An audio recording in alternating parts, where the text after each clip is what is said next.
हम लोग आज अकाउंटेंसी हम लोग देख रहे हैं और मॉडल सेट आपका 2023 का है। इसमें 19 क्वेश्चन है, पूरा 19 का 19 क्वेश्चन हम लोग सॉल्व करके देखेंगे और आप इसका रिवीजन घर पे कीजिएगा। तो सेक्शन ए में पहला क्वेश्चन है चंदा क्या है, यानी व्हाट इज सब्सक्रिप्शन। तो देखिए चंदा जो होता है सदस्यता का शुल्क है, यानी जो सदस्य रहता है वो जो अपना शुल्क को चुकाता है वार्षिक आधार पे, उसको हम लोग सदस्यता शुल्क यानी चंदा करते हैं। तो इसका आंसर यहाँ पर देखिएगा, चंदा सदस्यता शुल्क है जिसका भुगतान सदस्य के द्वारा वर्ष के आधार पर किया जाता है। यानी आप हर एक वर्ष में जो आप मेंबर बने हैं उसका जो शुल्क चुकाते हैं उसी को हम लोग सदस्यता शुल्क यानी चंदा कहते हैं। दूसरा क्वेश्चन है अधिलाभ का सूत्र क्या है, यानी सुपर प्रॉफिट का आपको सूत्र बताना है। सुपर प्रॉफिट का फॉर्मूला क्या होता है, ध्यान दीजिएगा। Super profit equal to actual average profit minus normal profit. यानी सुपर प्रॉफिट का जो फॉर्मूला होता है वो होता है सुपर प्रॉफिट का formula super profit equal to actual average profit minus normal profit. तीसरा क्वेश्चन में है त्याग अनुपात की गणना किस प्रकार की जाती है, यानी सेक्रीफाइसिंग रेशियो आप किस प्रकार निकालते हैं। तो त्याग अनुपात की गणना हम लोग किस प्रकार करेंगे, तो सेक्रीफाइसिंग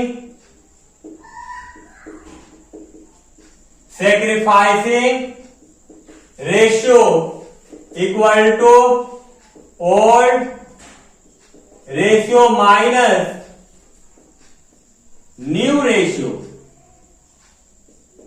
सेक्रीफाइसिंग रेशियो का फॉर्मूला त्याग अनुपात का फॉर्मूला होता है sacrificing ratio equal to old ratio minus new ratio. और चौथा क्वेश्चन क्या है, अंश से आप क्या से है, यानी अंश किसे कहता है, अंश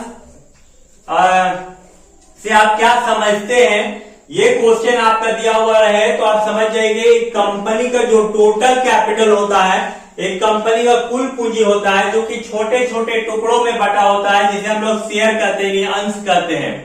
ये एक कंपनी का स्वामित्व होता है, एकल स्वामित्व यानी एक तरह का मालिकाना हक होता है। तो हम लोग इसको लिख सकते हैं एक कंपनी का कुल पूंजी छोटे छोटे टुकड़ों में होती है जो किसी कंपनी में स्वामित्व पे एक एकल इकाई जिसे अंश कहा जाता है। तो चलिए अब हम लोग इसके बाद क्वेश्चन नंबर 5 देख रहे हैं। क्या 4 के बाद हम लोग 5वां नंबर क्वेश्चन देख रहे हैं जिसमें लिखा है ऋण पत्रों के शोधन से क्या आशय, यानी क्वेश्चन है ऋण पत्रों के शोधन से क्या आशय। ऋण पत्र को जब हम लोग पैसा को चुकाते हैं तो क्या कहते हैं, जो एक कंपनी किसी ऋण पत्रधारी से पैसा उधार लेता है तब उसको चुकाना पड़ता है, तो जब चुकाया जाता है उसको शोधन कहा जाता है। तो इसका आंसर आप इस तरह लिख सकते हैं, ऋण पत्रों के निर्गमन पर कंपनी द्वारा ऋण पत्रधारियों से ली गई ऋण की राशि को वापस करने से है। यानी एक कंपनी जब आपसे पैसा लेती है ऋण पत्र के द्वारा, तो ऋण पत्रधारी को समय पूरा होने पर कंपनी के द्वारा जब पैसा को चुकाया जाता है तो उसे ऋण पत्रधारी यानी ऋण पत्र का शोधन कहा जाता है। अब हम लोग क्वेश्चन नंबर 6 देख रहे हैं, चालू संपत्ति किसे कहते हैं, करंट एसेट्स किसे कहा जाता है। ध्यान से देखिएगा, चालू संपत्ति किसे कहते हैं, करंट एसेट्स किसी को कहा जाता है। चालू संपत्ति उसे कहा जाता है जब एक व्यापारी अपने व्यापार उस संपत्ति को बेचकर नगद में बदल सके, यानी बदला जा सके, नगदी में बदल सकता है। ध्यान से समझ लीजिए, करंट एसेट्स यानी चालू संपत्ति उसे कहा जाता है जब एक बिजनेसमैन एक व्यापारी के द्वारा अपने व्यापार में बेचने के लिए जिस संपत्ति को खरीदता है उसे हम लोग करंट एसेट्स कहते हैं, जिससे वो व्यापारी उस संपत्ति को बेचकर और उससे नगद रुपया में कन्वर्ट कर लेता है, चेंज कर लेता है, बदल सकता है। तो इसको इस तरह लिखिएगा। क्वेश्चन नंबर 7 रोकड़ प्रवाह विवरण का अर्थ बताएं, यानी कैश फ्लो स्टेटमेंट का मतलब आपको बताना है। तो रोकड़ प्रवाह विवरण वह विवरण है जो एक ही दी हुई समय में किसी उपकरण के रोकड़ के स्रोत यानी सोर्स और प्रयोग को बताता है। यानी कैश फ्लो स्टेटमेंट एक ऐसा स्टेटमेंट है रोकड़ प्रवाह विवरण एक ऐसा विवरण है जब हम लोग किसी बिजनेस यानी उद्योग में उससे पता चल सके कि आपके पास कैश यानी आपके पास नगद रुपया किस किस रूप में आया है और उस नगद रुपए का आप कहां कहां प्रयोग किए यानी यूज किए हैं। तो इससे पता चलता है कि हम लोगों के पास कैश कितना है और कैश कितना खर्च हुआ है। इसको पता करने के लिए हम लोग रोकड़ प्रवाह विवरण बनाते हैं। तो अब चलिए हम लोग सेक्शन बी में चलते हैं और सेक्शन बी का पहला क्वेश्चन यानी क्वेश्चन नंबर 8 में चल रहे हैं। आपको बता दें कि हम लोग मॉडल सेट 2023 का कर रहे हैं जो कि अब सेक्शन बी में है। आप प्रीवियस ईयर का जितना भी मॉडल सेट है या उनका तैयारी बढ़िया से कर लीजिएगा तो आने वाला जो एग्जाम है उसमें आप बढ़िया रिजल्ट कीजिएगा 2025 में। तो चलिए क्वेश्चन नंबर 8 को देखते हैं। लिख रहा compute the income from subscription for the year 2020 form the following particular. आपका 2020 का आइटम दिया हो जिसमें आपको अमाउंट निकालना सब्सक्रिप्शन का, जिसमें लिखा आउटस्टैंडिंग सब्सक्रिप्शन बिगिनिंग आपका 1 जनवरी 2020 का 9000 है और आउटस्टैंडिंग यानी आपका दिया हुआ है 9000 रुपया और outstanding subscription end of current year का आपका 31 दिसंबर 2020 का 6000 रुपया है।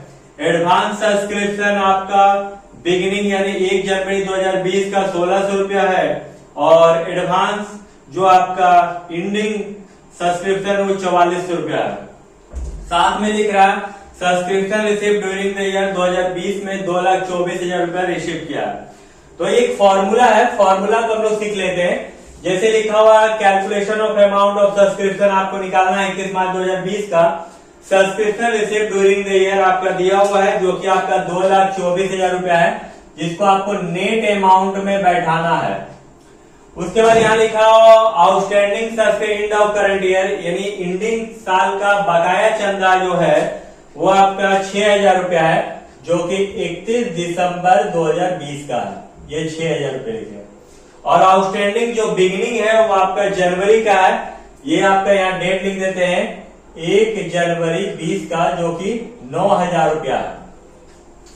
अब एडवांस सब्सक्रिप्शन जो बिगिनिंग है यहाँ पर एडवांस सब्सक्रिप्शन बिगिनिंग जो 1 जनवरी 20 का है ये आपका 1,600 रुपया है और यहाँ पर एडवांस सब्सक्रिप्शन जो एंडिंग है वो 31 दिसंबर है। एडवांस सब्सक्रिप्शन देखिए advance subscription of current year 31 दिसंबर 20 का जो कि 4400 रुपया है।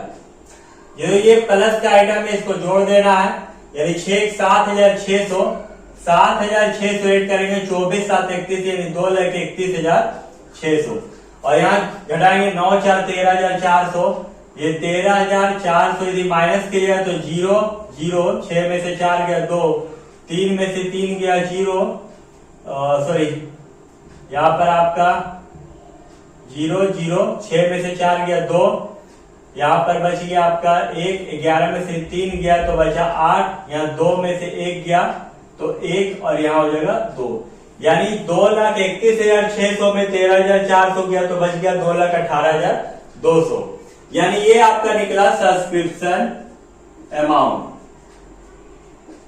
जो कि 31 दिसंबर है 31 दिसंबर 2020 का। तो ये क्वेश्चन नंबर 8 है। अब हम लोग क्वेश्चन नंबर 9 पे चलते हैं जो कि लिख रहा है ए बी एंड सी एक फॉर्म में समान साझेदार हैं। बी अवकाश ग्रहण करता नहीं रिटायर लेता है और शेष साझेदार नई फॉर्म के लाभों को 5-4 के अनुपात में बांटने का निश्चय करते हैं। प्राप्ति अनुपात की गणना करें। तो यहां ध्यान दीजिएगा क्वेश्चन नंबर 9 यहां पार्टनर लिखेंगे। पार्टनर ए है बी है और सी है। ओल्ड रेशियो आपका दिया हुआ है बराबर यानी इक्वल। यहां death partner sorry retire partner है। रिटायर पार्टनर जो कि है बी है बी रिटायर कर गया है ध्यान दीजिएगा। और जो न्यू रेशियो है आपका न्यू रेशियो आपका 5 और 4 है। यहां आपको बोला गेनिंग रेशियो निकालने के लिए गेनिंग रेशियो का फॉर्मूला जो होता है वो new ratio minus old ratio होता है। यहां पर बी रिटायर कर गया तो बचा कौन, ए और सी। ए का न्यू रेशियो 5:4 है, यानी 5/9, 5 और 4 9 हुआ, और सी का 4 है तो टोटल 9, माइनस ए का 1 है और सी का भी 1 है, और टोटल 3 है, 1 2 3। एलसीएम लेंगे तो 3 और 9 का एलसीएम 9 ही होगा। यहां भी 1 और 3 और 9 का एलसीएम 9 होगा। इसको छोटा कर ले तो 3 के 3, 3 या 9, 1 से गुना करेंगे तो 5, 3 से गुना करेंगे 3, यानी 2/9। यहां भी शॉर्ट कर ले तो 1 है, 1 से गुना करेंगे क्रॉस मल्टीप्लाई तो 4 हो जाएगा, या 3 से मल्टीप्लाई करेंगे एक बार तो 3 हो जाएगा, यानी 1/9। यानी गेनिंग रेशियो देखा जाए तो आपका 2 और 1 है। यह आपका क्वेश्चन नंबर 9 का आंसर है, मॉडल सेट पेपर। अब हम लोग चलते हैं क्वेश्चन नंबर 10। क्वेश्चन नंबर 9 के बाद हम लोग क्वेश्चन नंबर 10 कर रहे हैं, जिसमें लिख रहा है पूर्ण मूल्यांकन खाता क्या है, यानी व्हाट इज रिवैल्यूएशन अकाउंट। तो देखिए रिवैल्यूएशन या पूर्ण मूल्यांकन खाता क्या है। पूर्ण मूल्यांकन खाता किसी कंपनी की बैलेंस शीट में एक खाता वही है जो उसकी संपत्ति और दायित्व के मूल्य में किसी भी बदलाव को रिपोर्ट करता है। ध्यान से समझिए, रिवैल्यूएशन अकाउंट एक ऐसा अकाउंट है कि जब उसके एसेट्स और लायबिलिटीज के जो वैल्यू है, जो अमाउंट है, उसके दामों में कमी या अधिक होता है, उस समय उस खाता को बनाया जाता है जिसे रिवैल्यूएशन अकाउंट बनाया जाता है। रिवैल्यूएशन अकाउंट बनाने के लिए किसी पार्टनर का एडमिशन भी हो सकता है, या तो किसी पार्टनर का डेथ भी हो सकता है, या किसी भी पार्टनर के रिटायरमेंट हो सकता है। उस समय भी रिवैल्यूएशन अकाउंट बनाया जाता है। या तो कहा जाए जब किसी भी संपत्ति के या दायित्व के मूल्य में जो कमी या अधिक हो, उस समय फिर से उस संपत्ति को वैल्यूएशन देखने के लिए, कंपनी की स्थिति को देखने के लिए हम लोग रिवैल्यूएशन अकाउंट बनाते हैं, पूर्ण मूल्यांकन खाता को बनाया जाता है। चलिए अब क्वेश्चन नंबर हम लोग 11 में चलते हैं। क्वेश्चन नंबर 11 में बोलता है कि व्यवसाय द्वारा पिछले 5 वर्षों में अर्जित लाभ निम्न प्रकार से है, 12,000, 13,000, 14,000, 18,000 और 2,000 रुपया का हानि है। ख्याति का मूल्य निकाले यदि पिछले 5 वर्षों के औसत लाभ के दोगुने के आधार पर हो। देखिए गुडविल निकालना है, ध्यान दीजिएगा। क्वेश्चन नंबर 11, गुडविल निकालने का जो फॉर्मूला होता है वो होता है actual average profit into number of year purchase. या दोगुने के आधार पे बोला है, 2 से गुना करना है, लेकिन यहां पर गुडविल निकालने के लिए आपको एक्चुअल एवरेज प्रॉफिट होना चाहिए। यहां पर देखिए एवरेज प्रॉफिट यानी एक्चुअल एवरेज प्रॉफिट निकालने के लिए total profit by total number of year. यहां 5 साल का प्रॉफिट दिया हुआ है, इसलिए हम लोग यहां ईयर लिखेंगे और यहां पर प्रॉफिट लिखेंगे। ध्यान दीजिएगा 5 साल का प्रॉफिट है, पहला साल 12,000, दूसरा साल 13,000, तीसरा साल 14,000, पांचवा साल 18,000 और चौथा साल 18,000 और पांचवा साल में 2,000 रुपया का लॉस है। 1 2 3 4 और 5, ये आपका 5 साल का है। नंबर ऑफ ईयर जो है वो 5 है और इसको हम लोग जोड़ देते हैं। 12 13 25, 25 10 35 4 39 39 40 47 10 57 में 2 गया तो 55,000। यानी ये लॉस को आपको माइनस करना है, याद रखिएगा। यदि हम लॉस 2,000 माइनस कर देते 16 14 30,000, 30 20 50 और 3 2 5 55,000, यानी टोटल जो प्रॉफिट है वो आपका 55,000 रुपया है। और नंबर ऑफ ईयर 5 साल इसको काट देंगे तो एवरेज प्रॉफिट जो निकलेगा वो 11,000 होगा। और 11,000 को 2 से यदि आप गुना कर दीजिएगा, 11 दूनी 22,000, ये आपका 22,000 रुपए जो है वो आपका गुडविल है। यानी ये क्वेश्चन नंबर आपका 11 है। मॉडल सेट हम लोग पढ़ रहे हैं 2023। क्वेश्चन नंबर 12 में देख रहे हैं हम लोग, अंश और ऋण पत्र में कोई 4 अंतर आपको बताना है, तो ध्यान दीजिएगा। यहाँ पर अंश और ऋण पत्र में कोई 4 अंतर, तो अंश और ऋण पत्र में अंतर इस प्रकार है। एक साइड आपका शेयर है, ये अंश है, और दूसरे साइड डिवेंचर यानी आपका ऋण पत्र है। क्रमांक संख्या सीरियल नंबर दिया है। पहला जो अंतर है वो अंश निर्मित करके कंपनी पूंजी प्राप्त करती है। देखिए, शेयर को मार्केट में बेचकर और कंपनी जो है कैपिटल अपने पास इकट्ठा करती है। वहीं ऋण पत्र जो है, ऋण पत्र ऋण लेने का एक कागज होता है, नहीं वो मार्केट से लोन ऋण प्राप्त करती है निर्गमित करके। नहीं, ऋण पत्र निर्मित करके कंपनी ऋण प्राप्त करती है, लोन लेती है कंपनी। दूसरा अंतर है, अंशधारी कंपनी के स्वामी होते हैं, इन्हीं जो शेयर होल्डर होता है वो कंपनी का मालिक होता है। और जो डिवेंचर है यानी ऋण पत्रधारी जो डिवेंचर खरीदा है वो कंपनी के लेनदार होते हैं, लायबिलिटीज है। तीसरा अंतर, अंशों पर कंपनी केवल लाभों में ही लाभांश देती है। जब कंपनी का प्रॉफिट होगा तब आपको शेयर में डिविडेंड दिया जाएगा, जबकि ऐसा नहीं है। ऋण पत्र पर कंपनी को प्रॉफिट हो या लॉस हो, उसका एक निश्चित दर दिया रहता है ब्याज, और उस पर कंपनी को ऋण पत्रधारी को ब्याज चुकाना पड़ता है। चौथा अंतर है, अंशधारी को वोट देने का अधिकार होता है।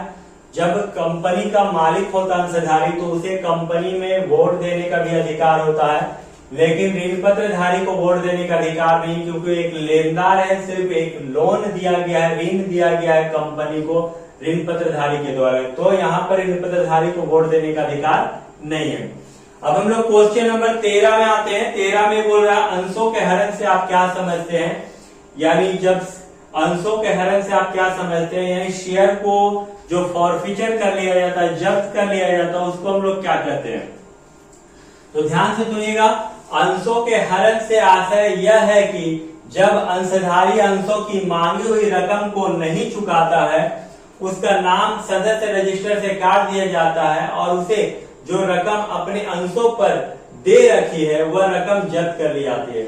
यानी जब हम लोग शेयर को खरीदे थे और शेयर को खरीदने के बाद कंपनी जब हम लोगों से शेयर का पैसा मांग रही थी और हम शेयर का पैसा नहीं देते हैं, नहीं चुका पाते हैं, तो उस समय कंपनी क्या करती है, कंपनी हमारा जो सदस्य का नाम लिखा हुआ कंपनी के खाता में उसको वहां से उकाट देती है, और जो रकम पहले कंपनी में हम लोग पे किए हैं शेयर को खरीदने में, उस शेयर का पैसा को कंपनी जब्त कर लेती है, जिसे कहा जाता है अंशों के हरण। तो चलिए अब हम लोग क्वेश्चन नंबर 14 कर रहे हैं। तो समय को ना बर्बाद करते हुए हम लोग देखते हैं कि करंट रेशियो निकालने के लिए क्या फॉर्मूला होता है। ये सेट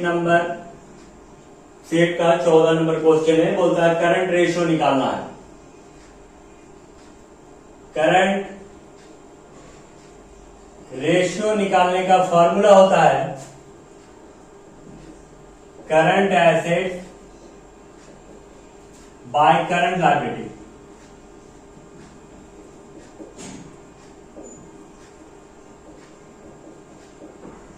करंट लायबिलिटी। अब यहां पर हम लोग करंट एसेट्स लिखेंगे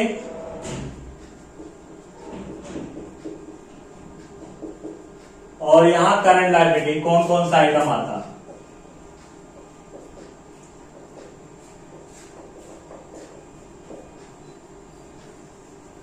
देखिए पहला स्टॉक है। स्टॉक जो होता है वो करंट एसेट्स होता है, तो यहां पर हम लोग स्टॉक लिखेंगे।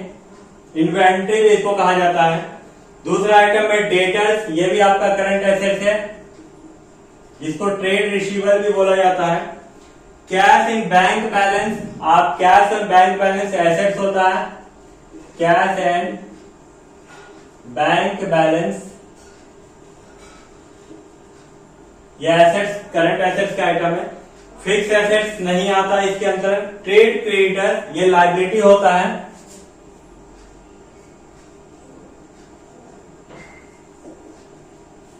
Trade creditors. बिल्स पेबल ये भी लायबिलिटी होता है।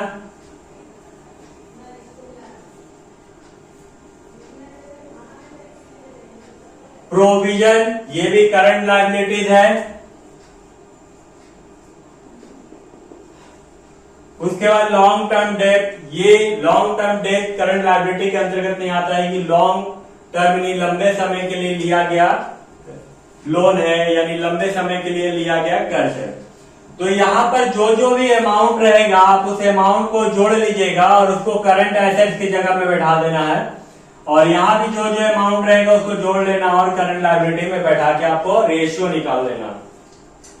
अब हम लोग सेक्शन सी में आते हैं, जिसमें लिख रहा आय व्यय खाते और प्राप्ति भुगतान खाते में अंतर बताएं, यानी receipt and payment account and expenditure income and expenditure account में अंतर बताने के लिए बोल रहा है। तो चलिए इसका भी क्वेश्चन का आंसर हम लोग जानते हैं, और वीडियो को पूरा देखिएगा, सारा क्वेश्चन सॉल्व किया हुआ है, आप अच्छे से समझ सकते हैं, समझा के आपको बताया गया है क्वेश्चन। अब हम लोग क्वेश्चन नंबर 16 कर रहे हैं, ध्यान से सुनिएगा, जो कि मॉडल सेट पेपर है क्वेश्चन जैक बोर्ड का, यानी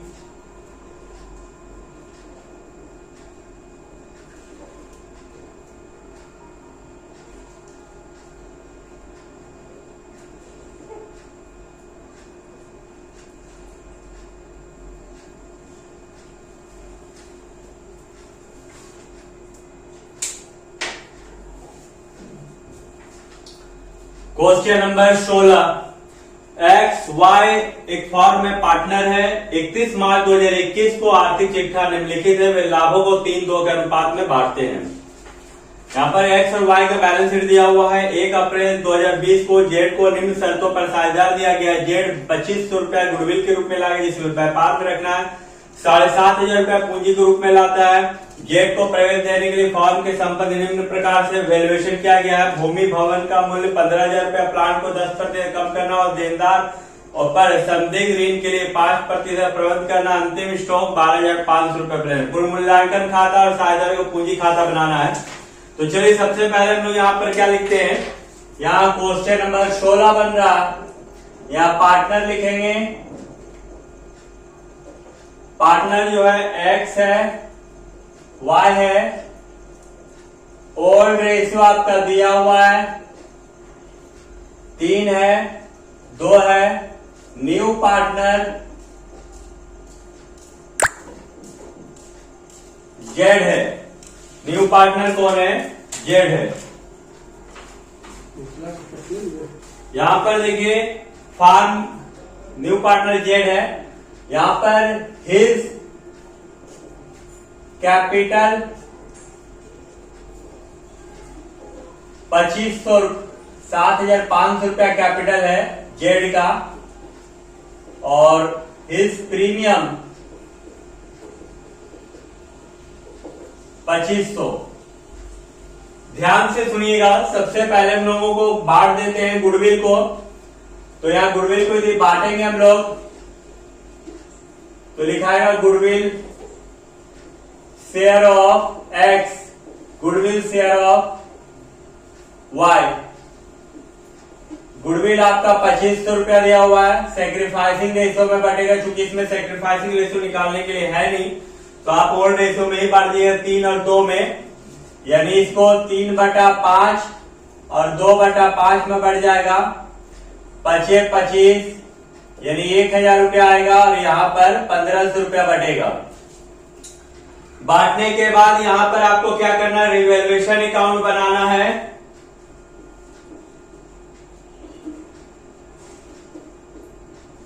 रिवैल्यूएशन अकाउंट का एक नियम है, यदि आप नियम को देखकर बनाइएगा और समझ गए तो काफी आसान है।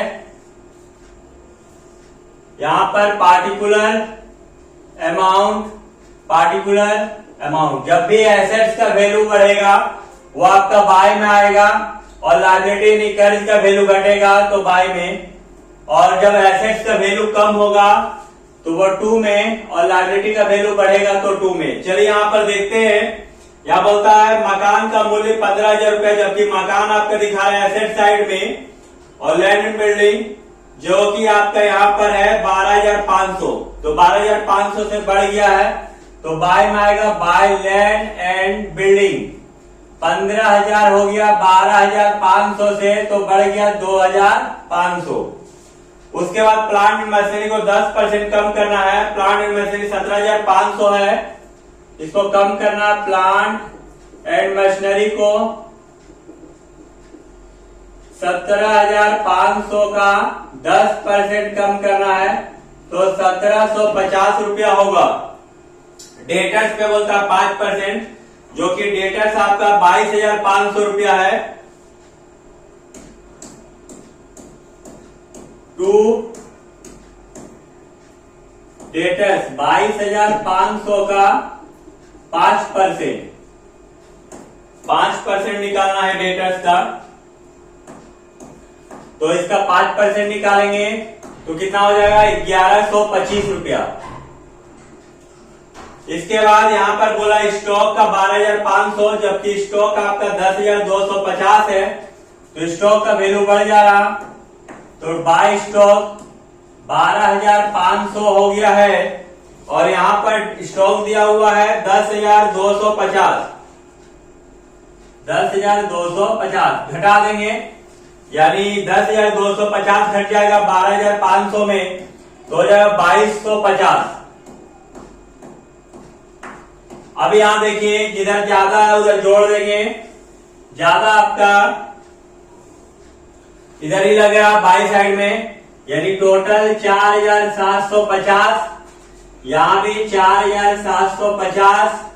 जो निकलेगा वो कहलाएगा to revaluation profit account. Bracket में बैलेंसिंग माइनस करते हैं। 4,750 में 1,750 गया तो बच गया 3,000, 3 में 1 गया तो 2,000, 2,000 में 100, 1900, 1,875, यानी आपका हो जाएगा 4,750 माइनस 2,875, 2,875 माइनस करेंगे 5, 15 में 7, सॉरी 10 में 7 गया 7, यहां हो गया 16 में से 8 गया 8, और यह 1, यानी 1,875। इसको बांट देना है दो पार्टनर में, एक्स और वाई में। यहाँ एक्स कैपिटल और यहाँ वाई कैपिटल अकाउंट में। 1,875 को बांटना है 3/5, यहां भी 1,875 को 2/5, 5 से काटेंगे 5 या 15, 3 बच गया, 5 7 35, 2 5 25, यानी 750, और यहां हो जाएगा 1,125, 1,125 और 750 में। इसके बाद आपको बोला पार्टनर कैपिटल अकाउंट बनाने के लिए, तो ध्यान दीजिएगा, यहां पर हम लोग बनाते हैं पार्टनर कैपिटल।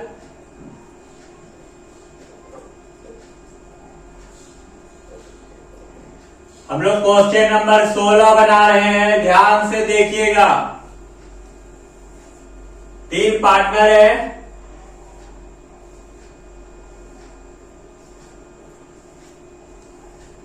यहां पर particular X Y Z, particular X Y और जेड। सबसे पहले यहां पर लिखते हैं बाय बैलेंस बीडी, जो पुराना पार्टनर उसका कैपिटल। आप देखिए पुराना पार्टनर एक्स वाई का 17,500 करके है, यहां लिख दीजिए 17,500। एक नया पार्टनर पूंजी लेके आया था, उसके लिए आपको कैश लिखना है बाय कैश। वो कैश कितना लेके आया था पूंजी 7,500, जेड जो लेके आया था 7,500। उसके बाद यहाँ पर गुडविल को बांटा गया था, यानी प्रीमियम को, जो पुराना पार्टनर में बांट दिया गया। जो आप बांटे हैं 1500 और 1,000, यहाँ लिख दीजिए 1500 और 1,000। उसके बाद आप यहाँ पर देखिए रिवैल्यूएशन प्रॉफिट हुआ है आपका, तो 2 में है, तो बाय में आ जाएगा, बाय रिवैल्यूएशन प्रॉफिट अकाउंट। देखिए एक्स का बटा हुआ था 1,125, 750, यह 1,125 और यहाँ 750। यहां देखिए कोई भी प्रॉफिट एंड लॉस नहीं है, और कोई भी जनरल जब नहीं है तो अब इसको क्या करना है, ऐड कर देना है। ऐड करने के बाद यानी 17,500 18 19,000 19 से 20,125 20,125 या 17,500 18,500 19,250 और यहाँ पर 7,500 ये टोटल यहाँ पर लिख देना है। 20,125 19,250 और 7,500 जो कि यहाँ टू बैलेंस सीडी बोल के होगा। टू बैलेंस सीडी 20,125 19,250 और 7,500। तो ये आपका कंप्लीट हो गया क्वेश्चन नंबर 16। क्वेश्चन नंबर 18 में बोल रहा है, जो कि आपका मॉडल सेट पेपर है अकाउंटेंसी का। एक लिमिटेड कंपनी ने 10,000 अंश जनता को निर्मित किए, प्रत्येक अंश 20 रुपया का है। इन अंश पर 4 रुपया आवेदन पर, 8 रुपया आवंटन पर, 8 रुपया प्रथम अंतिम याचना पर दे है। 12,500 अंशों के लिए आवेदन प्राप्त हुए। संचालकों ने 10,000 अंशों के लिए आवंटन का निर्णय लिया और आवेदन के पत्र की राशि व अधिक की राशि आवंटन के लिए प्रयोग किया गया है, यह मानकर जनरल के लेखे के लिए सभी राशि प्राप्त हो गई है। देखिए बहुत ही आसान क्वेश्चन है। यदि इस तरह का क्वेश्चन आप सोल्व नहीं कर पाइएगा और यह दिक्कत होगा तो फिर एग्जाम कैसे आप निकाल पाइएगा। बड़े बड़े एग्जाम निकालने के लिए आपको शुरू से मेहनत करना पड़ेगा, आदत बनाना पड़ेगा। सबसे पहले यहाँ पर हम लोग बहुत इजी वे में सीख रहे हैं, ध्यान दीजिएगा। यहाँ पार्टिकुलर लिखेंगे जो कि एप्लीकेशन है,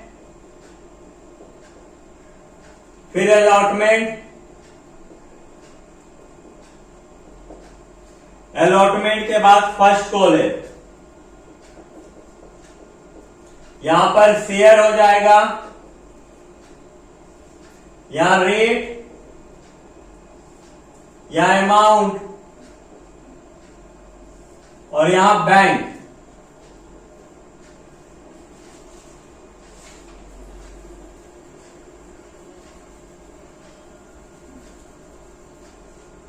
चलिए यहां पर बोला है कि 10,000 शेयर जनता को इशू किया गया है, लेकिन आवेदन जो मिला है वो 12,500 का है। यानी एप्लीकेशन आया है वो 12,500 का, लेकिन आपको इशू करना है यहाँ पर 10,000 शेयर। और शेयर का रेट जो है वो 20 रुपया है, जो कि 4 रुपया आपका एप्लीकेशन पे है, 8 रुपया अलॉटमेंट पे, 8 रुपया फर्स्ट एंड फाइनल कॉल पे है। इसे गुना कर देंगे 12,500 को 4 रुपया से तो आ जाएगा 50,000। 8 से गुना करेंगे 10,000 को तो हो जाएगा 80,000 और 8 को 10 से गुना कर देंगे 10,000 से तो हो जाएगा 80,000।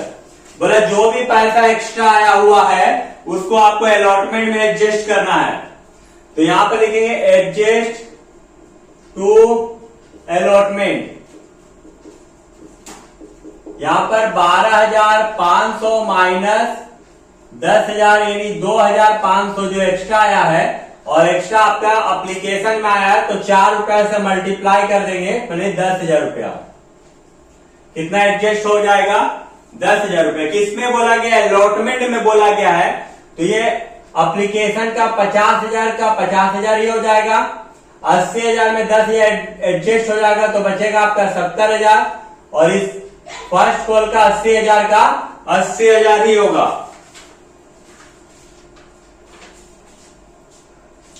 अब यहां पर आपको जर्नल एंट्री करना है। तो चलिए जर्नल एंट्री हम लोग देखते हैं और क्या होता है जर्नल एंट्री में। यह आपका सीरियल नंबर हो गया,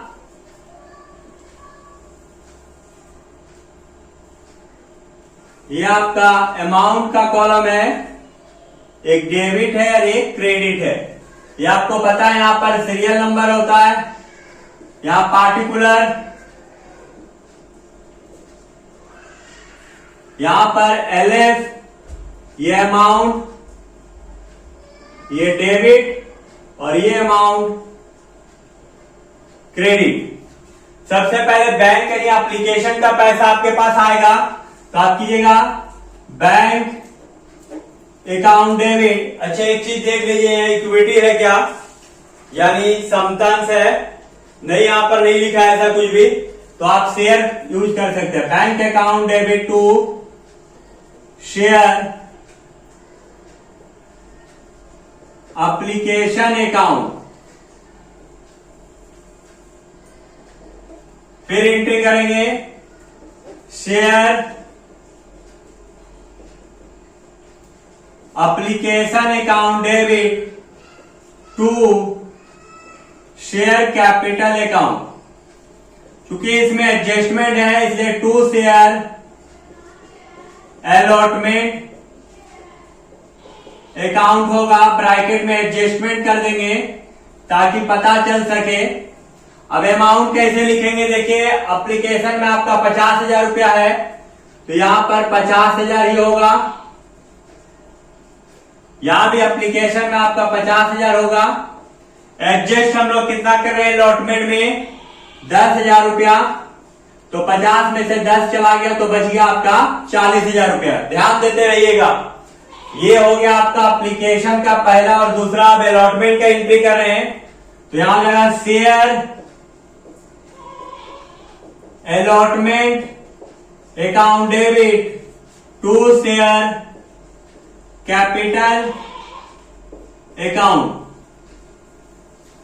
फिर हो जाएगा इसका अलॉटमेंट का bank account debit share application account debit bracket में adjust to share allotment account. Amount कैसे बैठाएंगे ध्यान दीजिएगा। सबसे पहले यहां अलॉटमेंट का आपका 80,000 रुपया है तो सिंपल एंट्री में पहले 80,000 बैठा देंगे। फिर देखिए यहां शेयर अलॉटमेंट में आपका 80,000 रुपया तो यहां भी 80,000 आएगा। और देखिए बैंक में आपका 70,000 रुपया दिया हुआ है तो बैंक में यहां 70,000 लिख देंगे और एडजस्ट जो किया हुआ 10,000 वो 10,000 आ जाएगा। तो इस तरह करके अलॉटमेंट का 3 नंबर 4 नंबर का बन गया है। अब आते हैं हम लोग शेयर फर्स्ट कॉल में, तो 5 नंबर की entry share first call account debit to share capital account. दूसरा इसका bank account debit to share first call account. Amount कैसे बैठाएंगे, देखिए बहुत ही आसान क्वेश्चन है, पूरा का पूरा नंबर आप उठा सकते हैं थोड़ा सा मेहनत करके। यहां फर्स्ट कॉल में आपका 80,000 रुपया है, अमाउंट बैंक में भी हम 80,000 है। यहां देखिए फर्स्ट कॉल में आपका 80,000 है और बैंक वाला कॉलम में भी आपका 80,000 है।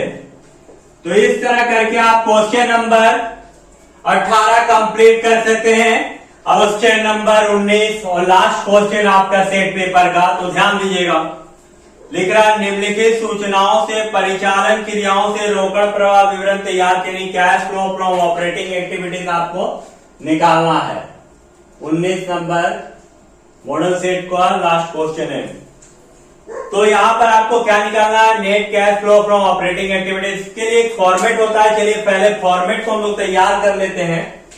फॉर्मेट में क्या होता है, सबसे पहले यहां पर होता है नेट प्रॉफिट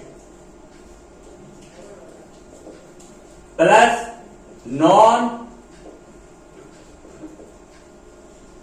ऑपरेटिंग एक्सपेंसेस, ये एड का आइटम है, plus decrease in current asset, ये भी यदि करंट एसेट्स आपका घट रहा है तो लेस का आइटम है, plus increase in current liability,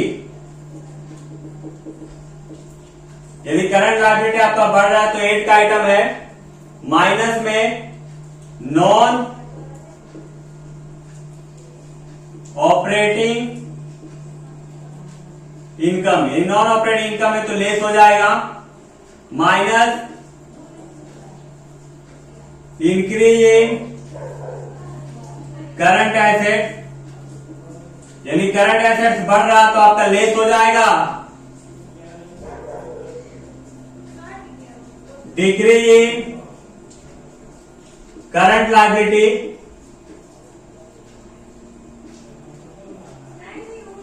यदि करंट लायबिलिटी आपका घट रहा है तो उसको हम लोग लेस कर देंगे और जो निकलेगा वो लास्ट में आपका आंसर होगा।